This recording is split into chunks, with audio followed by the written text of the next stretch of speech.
لَعَلَّكُمْ تَتَّقُونَ. Sadakallahu azim. Çok aziz ve muhterem Müslümanlar, bizim bugünkü hutbemizin mevzusu mübarek Ramazan ayı hakkında olacaktır. Muhterem cemaat, yüce ve mübarek bir ayın kapısına yakınlaştı. Bu ayda oruza tutmak bütün Müslümanlar için farzdır. Bunu bizlerge Yüce Mevlamız, bizim mukaddes kitabımız Kur'an-ı Kerim'de böyle anlatar. Ey iman etken kimseler! Sizden evvelkilerge oruza farz kılınğanı gibi sizler için de oruza farz kılındı.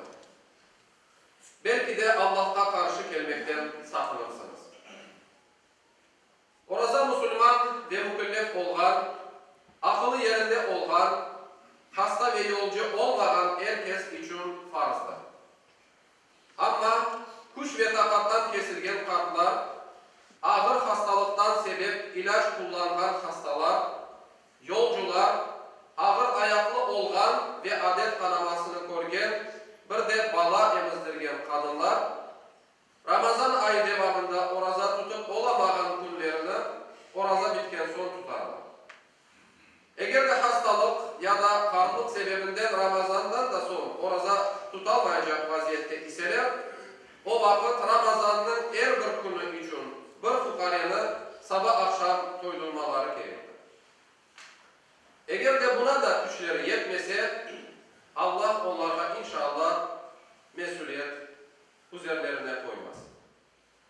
Sayılı cemaat, oruza tutmağa gücü yetkeni aldan, bile orazasını aş, su ya da cinsi münasebetten bozgan kimseler için hem kazası hem de cezası vardır.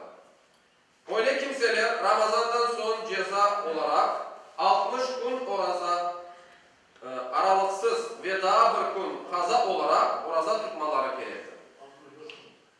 Tutsalar boyun borçlarını ödegen olurlar. Gücü yetmeyen kimseler ise sabah akşam 60 fukaryanı doydurmak gerektirler. Ama kim unutup bir şey aşasa ya da içse, o kimsenin orazası bozulmayır. Lakin orazalı olganını hatırlagan anda aman aşamakını ve içmekini toktatmalı, ağzındakini çıkarmalıdır. Peygamber Efendimiz Aleyhisselam bu meselenin alakalı olarak hadis-i şeriflerinden birinde böyle bizlerge buyuruyor. Kim oraza vaktinde unutup aşasa ya da içse oraza tutmağa devam etsin. Çünkü onu aşatkan ve içirgen Allah'tır. Oraza tek Allah'ın emri olganı için tutular. Karşılığında da Allah'ın razılığı beklenilir ve sevabı da tek Allah tarafından verilir. Böyle niyetten oraza tutan kimsenin geçken günahları bağışlanır ve o cennetke Reyyan kapısından girer. Nitekim sevgili Peygamberimiz Aleyhisselam bir hadis-i şerifinde böyle buyurgan eder. Cennette Reyyan degen bir kapı var. O kapıdan tek orazalı kimseler girecekler. Orazalı kimseler girgen son o kapı kapalır ve hiçbir kimse başka andan girip olamaz. Allah-u Teala cümlemizden cennetteki şu Reyyan olan kapısından girgen Müslümanlardan olmamızda nasip ve müyesser eylesin.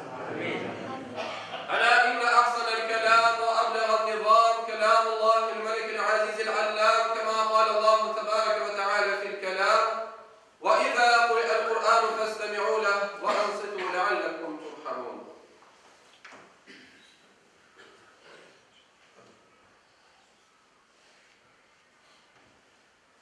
Elhamdülillah, elhamdülillah, elhamdülillah, hamdül kamilina ve salatu ve selamu ala Resulü